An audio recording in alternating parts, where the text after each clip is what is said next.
तर एकनाथ शिंदे यांच्याकडनं एक्स अकाउंटवर उपमुख्यमंत्री असा उल्लेख करण्यात आलाय। गेली 2.5 वर्ष एकनाथ शिंदे हे महाराष्ट्राचे मुख्यमंत्री होते, पण आता महायुतीच्या नव्या सरकारमध्ये देवेंद्र फडणवीस हे मुख्यमंत्रीपदी विराजमान झाले, तर एकनाथ शिंदेंना उपमुख्यमंत्री पद मिळाले आणि तसा उल्लेख आता एकनाथ शिंदे यांनी आपल्या एक्स अकाउंटवर केला। मी नेहमी सीएम म्हणजे कॉमन मॅन समजायचो आणि त्याप्रमाणेच मी काम केलं। मी कार्यकर्ता म्हणूनच काम केलं आणि यापुढे देखील मी आपल्याला सांगतो, कार्यकर्ता म्हणूनच मी काम करणार। पदापेक्षा कामाला मी जास्त महत्त्व दिलं। आता मी सीएम होतो तेव्हा कॉमन मॅन समजत होतो, आता मी DCM आहे।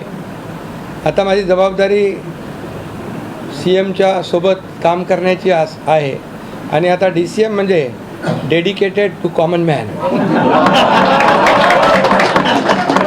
24/7 अशा प्रकारचं काम या ठिकाणी आम्ही करणार।